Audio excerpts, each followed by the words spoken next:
마음속으로 짓는 죄가 한 10번 정도밖에 안 되는 분 한번 손 들어보세요.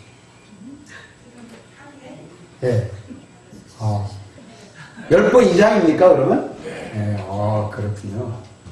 그래서 하루에 제일 마음속으로 짓는 죄가 10번 이상이 돼서 갈등이 있습니까? 네. 마음에 갈등이 많이 생기는군요. 만약에 너무 많이 지어서 갈등 안 생기는 분도 있을 거예요. 하도 많이 지어서 은혜 그런 줄 알 거예요. 오늘 읽은 이 본문의 주인공은 바울 사도입니다. 예수님 다음으로 성경에 나오는 위대한 신앙의 인물입니다. 이분이 예수 믿고 변하여 새 사람이 돼서 열심히 예수를 믿고 구원의 확신을 받아서 전도를 하면서 살아온 지 거의 30년쯤 됐어요, 벌써. 예수를 믿고 구원받은 지 30년쯤 되었는데도 매일매일 이렇게 죄를 짓는다는 것입니다. 그러면서 매일매일 갈등을 하는 거예요. 매일매일 갈등을 합니다. 엄청나게 갈등하죠. 다시 한번 읽어봅시다. 로마서 7장 15절 19절. 내가 행하는 것을 내가 알지 못하노니 내가 원하는 것을 행하지 아니하고 오히려 원하는 것을 행함이라. 내가 원하는 바 선은 행하지 아니하고 오히려 원하지 아니하는 바 악을 행하는도다. 이 30년 된 이 유명한 사람이 매일매일 죄를 짓고 고백을 하는 겁니다. 갈등을 하는 겁니다. 그러면서 이렇게 말해요. 18절 한번 읽어봅시다. 내 속 곧 내 육신에 선한 것이 구하지 아니하는 줄 아나니 원함은 내게 있으나 선을 행하는 것은 없노라. 우리나라 번역이 조금 빨리 하느라고 선을 행하는 능력은 없노라 이런 뜻이에요. 선을 행하는 것이 없다는 말은 선을 행하는 능력이 없어요. 자, 여러분 질문 한번 해보겠습니다. 바울이 매일 짓는 죄가 무엇일까요? 그렇게 잘 믿는 사람이 짓는 죄가 무엇일까요? 그게 뭐냐면요, 여러분과 똑같은 죄 짓는 거예요. 매일매일. 여러분 매일매일 짓는 죄 있죠? 말은 안 하지만 속으로 짓는 거 많죠? 또 뭐 겉으로도 뭐 슬쩍슬쩍 짓는 거 많잖아요. 비즈니스 하면서 장사하면서 사람 만나면서 뭐 사랑하지도 않으면서 사랑한다는 것까지 막 포함해서 여러 가지 짓는데 바울도 똑같이 지어요. 그 바울이 짓는 죄가 뭐냐 그러면 우리가 짓는 죄와 똑같은 것입니다. 고민할 거 없어요. 바울이 이 정도라면 여러분 좀 위로가 됩니까? 아, 바울보다 못하는 우리야 뭐 더 죄를 많이 짓는구나. 조금 갈등할 필요가 없다고 생각합니까? 바울은요 매일 죄를 짓고 매일 갈등하는 거예요. 그래서 이걸 어떻게 해결했느냐. 해결하는 방법이 오늘 본문에서 딱 두 가지로 나와요. 바울이 이렇게 해결해요. 내 힘으로 죄를 짓지 않을 능력이 없다. 이렇게 고백합니다. 내가 선을 향할 능력이 없다. 이렇게 고백합니다. 24절 크게 읽어봅시다. 오호라 나는 곤고한 사람이다. 이 사망의 몸에서 누가 나를 건져내냐. 나는 곤고하다 이 말은 비참하다는 뜻입니다. 나는 비참한 사람이다. 이 사망의 몸에서 누가 나를 건져내냐. 내가 죄를 안 지을 수가 없어. 선을 행할 능력이 나한테는 전혀 없어. 나는 날마다 선을 행하려고 하는데 선을 행할 능력은 없고 계속 죄를 지어. 자신이 너무 비참하다는 거예요. 곤고하다는 거예요. 그래서 그것을 사망의 몸이라 이렇게 표현했어요. 사망의 몸. 여러분요, 사람이요, 겉으로 이렇게 멋있게 앉아있고 멋있게 장시하고 다니지만 그 마음 밑바닥에는요 죄를 지을 수 있는 욕망이 뱀처럼 이게 탁 도사리고 있다가 기회만 오면 착 이렇게 하게 돼 있어요. 그 인간이 누구나 그래요. 예수 믿고 구원받은 사람도 똑같습니다. 예수 믿고 구원받은 사람도 똑같습니다. 그래서 여러분 뭐 교회 다니면서 뭐 목사가 졌다냐 장로가 졌다냐 욕하는데요. 그 몰라서 하는 거예요. 목사 장로 똑같다니까요.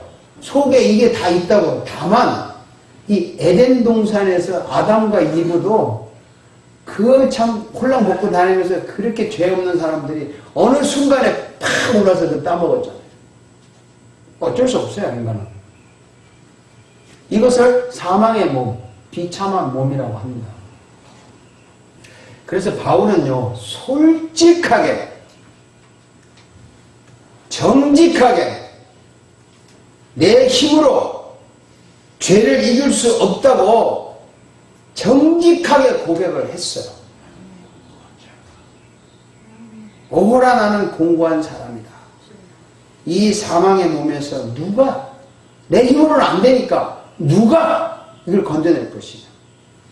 이 갈등을 어떻게 없앨 것이냐. 이 고백이 중요해요.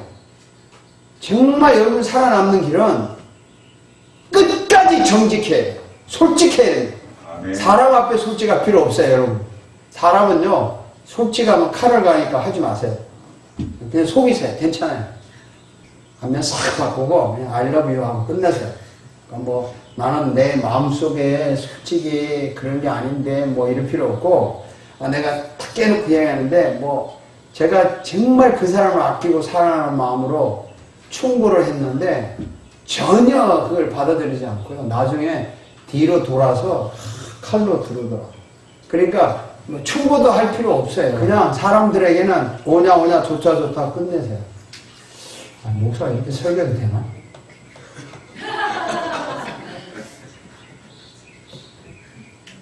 근데 사실이잖아요. 여러분 제가 바른 말 했을 때 받아들인 사람 몇이나 있습니까? 한번 물어봅시다. 목사가 직설적으로 그건 아니야 하고 했을 때 기분 좋게 감사합니다. 역시 목사님도 하고 깨달은 사람 아마 별로 없을 것 같아요. 말을 해도 왜 그따위로 해 목사님이 이렇게 하면 했지. 그런데 하나님한테는 속이지 마시라고. 사람에겐 그렇게 하더라도 하나님께는 정말 솔직하게 얘기해요. 하나님 나 이런 사람이에요. 나 정말 조금만 지나면 나 죄져요. 내 마음속에는 바울과 나나 다를 것 없이 똑같이 죄를 짓습니다. 이렇게 자기가 비참하다는 것을 하나님께 고백하는 자만이 이 문제를 해결할 수 있어요. 아멘. 고백해야 돼요. 그래서 어떻게 두 번째 바울이 어떻게 고백했냐면 내가 이 문제를 죄를 안 짓고 죄를 지어도 이 갈등을 해결하는 데는 내가 그리스도 안에 있으면 가능하다. 예수 안에 있으면 가능하다. 그래서 외칩니다. 큰 소리 한번 해봅시다. 그러므로 이제 그리스도 예수 안에 있는 자에게는 결코 정죄함이 없나니. 그리스도 예수 안에 있는 자는 정죄. 이 정죄라는 말은 죄에 있다고 인정하는 거야. 너는 죄인이다 인정한다는 뜻입니다. 너를 정죄한다 이 말은 너는 죄인이다 이렇게 인정하는 건데 죄 없다고 한다는 거죠. 정죄함이 없다는 말은 그리스도 안에 있는 자. 안에 있다는 말을 설명을 한번 할까요? 여러분 노아의 방주 아시죠? 그 방주 배 안에 몇 명이 들어갔냐면 8명이 들어갔습니다. 그리고 모든 생물들이 들어갔습니다. 배 안에 들어오라고 할 때 8명밖에 안 들어왔어요. 그래서 배 안에 들어간 사람만 40일 동안 비가 내릴 때 다 죽어도 자기들만 살았어요. 그런데 배 안에 들어간 사람이 죄가 있을까요? 없을까요? 네, 죄가 있습니다. 그들이 죄가 없어서 살아남은 것이 아니고 배 안에 들어갔기 때문에 살아남은 거예요. 방주 안에 있었기 때문에 살아남았어요. 유대 민족이 430년 동안 비참한 노예 생활을 하면서 이제 이집트를 탈출하는 그날 밤에 양을 잡아서 문에다가 피를 뿌리라고 했어요. 이 문에다가 피를 뿌리고 이 피 뿌린 문 안에 있는 장자는 죽지 않는다고 했어요. 그래서 그날 밤에 하나님의 사자가 돌아다니면서 문에 피가 없는 집에 다 들어가서 먼저 태어난 것은 짐승이나 사람이나 다 죽였습니다. 그런데 피가 있는 그 집에는 피를 보고 지나갔어요. 그래서 유월이라고 해요. 유월. 지나갔다. 패스 오버 했다 말이죠. 근데 그 피가 있는 집안에 있는 장자가 죄가 없어서 살아남은 게 아니에요. 피가 있는 문 안에 있었기 때문에 살아남은 거지. 아멘. 죄가 없어서 살아남은 게 아닙니다. 아멘. 그리스도 안에 있는다 이 말은 그리스도가 우리의 죄값을 지불하기 위하여 십자가에서 죽으셨어요. 그리고 우리에게 영원한 생명을 주시기 위하여 죽음에서 살아나셨어요. 죽으시고 살아나셨어요.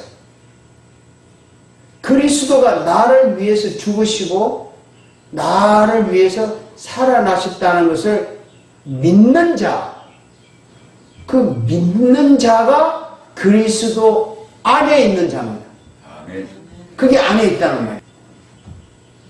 그래서 그리스도 안에 있다 이 말은 그리스도를 믿는다는 말과 같은 뜻이에요. 갈라디아서 2장 16절에 이런 말씀이 있어요. 긴데요. 천천히 읽어봅시다. 사람이 어렵게 되는 것은 율법의 행위로 말미암는 게 아니요 오직 예수 그리스도를 믿음으로 말미암는 우리도 그리스도 예수를 이는 우리가 율법의 행위로서가 아니고 그리스도를 믿음으로써 어렵다함을 얻을 율법의 행위로서는 어렵다함을 얻을 육체가 아닙니다. 제가 천천히 설명을 하겠습니다. 사람이 어렵게 되는 것은 죄 없다고 인정받는 것은 죄를 용서받는 것은 정죄함을 당하지 않는 것은 율법의 행위로 말미암음이 아니다.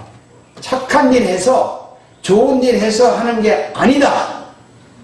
오직 예수 그리스도를 믿음으로 말미암는 줄을 알므로 우리도 그리스도 예수를 믿나니 이는 우리가 율법의 행위로서가 아니고 그리스도를 믿음으로써 어렵다함을 얻으려 함이라.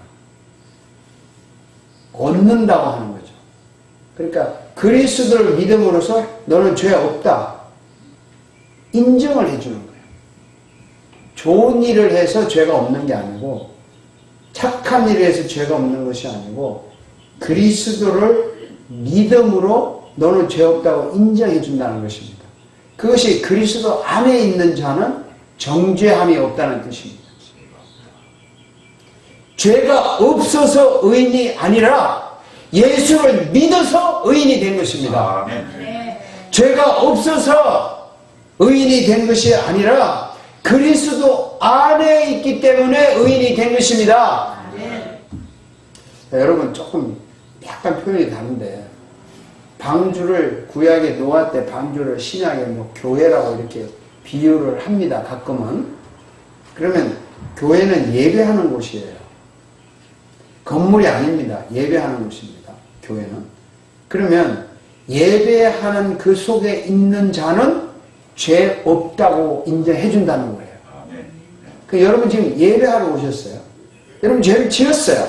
죄가 있어요. 그런데 예배하러 오는 자, 그리스도 안에 있는 자는 죄 없다고 선포를 해주는 거예요. 아멘. 그래서 여러분 예배할 때 용서를 받는 것입니다. 그렇지 않습니까? 아멘. 그래서 예배하는 거예요. 예배함으로 용서받는 거예요. 그리스도 안에 있는 자는 정죄함이 없나니. 그래서 바울이 이걸 아는 거예요. 갈등에서 해방이 되는 겁니다. 그래서 매일매일 갈등을 하지만 매일매일 기쁜 거예요. 감사한 거예요. 좋은 거예요. 이거 참 모순이지만 이것이 기독교의 그 심오한 진리입니다. 옛날에요, 우리 고등학교 다닐 때 까만 교복을 입었어요. 지금은 없는 것 같은데. 근데 그때는 뭐 비누가 좋은 게 없어요. 머리에 비듬이 있었습니다. 장로님 머리에 비듬이 있었어요? 있었죠. 다 있었어요? 그 교복에 허연 게 이렇게 떨어져요. 참 막말로 쪽팔리죠. 여학생이라서. 그런데 하도 그게 창피하니까 그걸 멋지게 하느라고 이랬어요. 야, 너 비듬 많아. 그래. 야, 비듬이 있다는 것은 살아있다는 증거야. 죽은 사람 비듬 없어? 아주 이러면서 살아있다는 증거라고 비듬 있는 거 교복을 탁 펴고 그랬어요. 맞아요, 여러분. 죽은 사람에게 머리에 비듬 없어요. 살아있는 사람 머리에 비듬이 있습니다. 이 갈등하는 거, 우리가. 갈등하는 거 좋은 겁니다.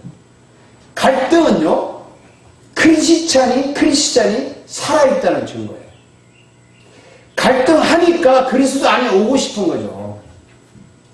갈등하니까 예배하러 오고 싶은 거죠. 손에 흙이 많이 묻었잖아요. 때가 묻었잖아요. 그럼 고민되잖아요. 갈등되잖아요. 그럼 뭘 찾습니까? 물 찾고 비누 찾지 않습니까? 똑같이 자꾸 죄를 지으니까 갈등이 오는 거예요. 이러면 안 되는데 이러면 안 되는데 하니까 예수를 찾는 거예요. 자꾸만 예배하고 싶은 거예요. 오고 싶은 거예요. 그래서 갈등하는 크리스찬은 살아있다는 증거입니다. 여러분 갈등하시죠? 네. 아멘. 오늘 제목이 갈등하라고 했죠. 영국의 유명한 설교가 존 스타트 죽었는데요. 이 사람이 이렇게 유식한 말을 좀 했어요. 불신자는 자신의 의를 내세워서 자신을 비참한 사람이라고 인정하지 않는다. 성숙되지 못한 신자는 자기 확신을 내세워서 하나님에게 도움을 구하지도 않는다. 오직 성숙된 신자만이 자기 혐오, self-disgust, 자기 절망, self-despair, 자기 절망의 상태에 이르러서 자기가 비참하다는 걸 깨달아서 예수를 찾을 수밖에 없다. 이렇게 말했어요. 무슨 말이냐면 이런 거예요. 불신자나 교회 다니지만 아직 구원에 확신이 없는 사람은 별로 갈등하지 않아요. 죄를 지어도 뭐 그럴 수 있다. 누구나 짓는 거. 뭐 크게 죄 짓지 않으나 그냥 그래요. 그리고 자기가 별로 나쁜 사람이라고 생각하지 않아요. 나 뭐 남한테 해 안 끼치고 나 뭐 그냥 사람 내가 뭐 나쁜 사람이야. 그리고 자기를 별로 비참하다고 느끼지 않아요. 그러나 구원받은 사람은 매일매일 갈등을 하고 괴로워하는 거예요. 아, 내가 이러지 말아야 했는데 왜 이랬을까? 그러면서 갈등은 거룩한 아픔이라는 것입니다. 거룩한 아픔, 거룩한 갈등. 그래서 괴로워합니다. 그래서 그 갈등 때문에 매일매일 그 갈등을 그리스도에게 가져간다는 거죠. 그것이 진정한 크리스찬이다. 이 존 스타트가 이런 말로 설명을 했습니다. 자, 여러분, 죄 짓지 마세요. 장로님, 죄 짓지 마세요. 네. 절대 짓지 마세요. 그러면 갈등도 없고 기쁨을 누리고 감사하고 아주 즐겁습니다. 그런데 만약에 죄를 지었어요. 그러면 여러분 갈등하세요. 갈등을 하세요. 왜? 누군들 죄를 짓고 싶어 짓습니까? 여러분 죄 짓고 싶어 짓는 사람 있어요? 안 지으려다가 지은 거 아닙니까? 어쩔 수 없이.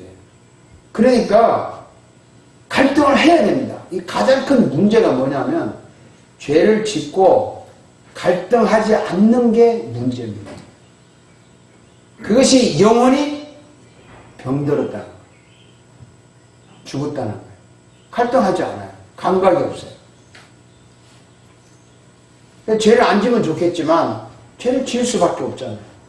지으면 갈등을 하세요. 갈등하는 크리스찬은 희망이 있습니다. 희망이 있어요. 갈등하면 할수록 그리스도에게 가까이 가게 되고 그리스도에게 가까이 갈수록 용서를 받고 감사하게 되고 자유를 누리게 되고 기쁨을 더 많이 얻게 되기 때문에 그래서 죄 많은 곳에 은혜가 넘친다고 바울은 고백을 했고요. 그래서 이렇게 고백을 합니다. 한번 읽어봅시다. 우리 주 예수 그리스도로 말미암아 하나님께 감사하리로다. 이는 그리스도 예수 안에 있는 생명의 성령의 법이 죄와 사망의 법에서 너를 해방하였습니다. 감사하다는 거죠. 갈등하는 것이 감사하다는 거예요. 갈등해보니까 그리스도가 절대적으로 필요하고 그리스도를 필요로 하니까 더욱더 그리스도가 용서와 기쁨을 주니까 더 좋다는 거죠. 물론 죄를 짓지는 말아야 되지만 일단 죄를 지으면 갈등을 해야 돼요. 가슴을 치고 몸부림을 쳐야 된다 그 말씀입니다. 자, 오늘부터 갈등합시다. 아멘. 갈등은 진정한 크리스찬이 하는 거예요. 진정한 크리스찬만이 갈등을 합니다. 근데 어떤 분은요, 교회 다니기 싫다 그래요. 왜냐하면, 뭐, 교회 가면 맨날 뭐, 죄 이야기 하니까, 맨날 죽을 죄, 이런 이야기해서 기분 나빠서 싫다 그러고, 맨날 죄책감을 준다는 거죠, 교회에 오면. 뭐, 이거 해라, 저거 해라, 안 하면 죄책감을 주니까 부담스럽다. 그래서 오기 싫다, 이런 말을 합니다. 여러분은 안 그렇겠지만, 그렇게 해서 오기 싫은 사람 참 많아요. 그런데 그걸 넘어서야 돼요. 아, 이 갈등하는 게 좋은 거구나. 이게 죄책감이 아니라 이게 바로 내가 살아있다는 증거다. 내가 정말 내 영혼이 아직도 꿈틀거리고 있다는 증거다. 그런 뜻이에요. 죄책감이 좋은 겁니다. 그리스도에게 가까이 가는 거죠. 가까이 가면 뭐가 옵니까 우리한테? 용서가 오는 겁니다. 감사가 오는 겁니다. 기쁨이 오는 겁니다. 자유가 오는 겁니다. 그래서 주 예수 그리스도로 말미암아 예수 그리스도로 말미암아 내가 하나님께 감사하다는 거죠. 그 갈등을 해결해 주는 예수님이 있기 때문에 감사하다. 아멘. 그래서 생명의 성령의 법, 이거는 예수 그리스도의 법입니다. 나를 위하여 죽으시고 부활하신 이것을 성령님이 깨닫게 해주는 생명의 성령의 법이 죄와 사망의 법, 나의 이 갈등하고 고민하고 날마다 죄를 짓는 이 법에서 나를 해방했다. 자유를 준다는 거예요. 자, 여러분, 죄 안 지으면 좋지만 지으면 갈등하시고 갈등하셔서 죄에서 자유하십시오. 아멘. 그리스도께서 분명히 용서하시고 갈등하는 여러분을 영접하시고 기뻐하시고 영원한 자유를 주실 줄 믿습니다. 오늘부터 갈등하는 위대한 크리스찬이 되십시오. 아멘. 박수를 치는데 김을 3개 만들다.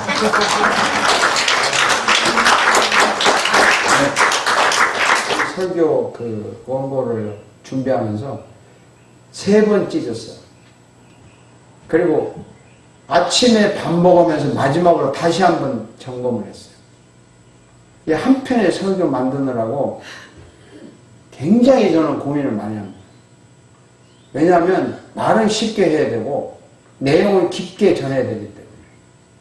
그리고 이 복잡한 것보다는 이 본문에 있는 깊이를 찾아내야 되니까 뭐 이 책 저 책 본다고 되는 건 아니에요. 마지막에는 여러분도 마찬가지예요. 이 말씀을 받아들이는 것은 여러분의 영혼이 살아있기 때문에 받아들이는 거지, 제가 아무리 좋은 말을 해도요, 여러분 영혼이 이미 병들어 있으면 제 말이 귀에 안 들어옵니다. 그렇습니다. 정말 안 들어와요. 그래서 고민이죠, 저는. 저도 말씀을 잘 준비하고 성령님이 말씀을 역사해야 되지만 말씀을 듣는 분들의 귀가, 가슴이, 영혼이 열려져야 되니까, 그리고 이것이 깨달아져야 되니까 그것까지 하나님께 부탁을 해야 되잖아요.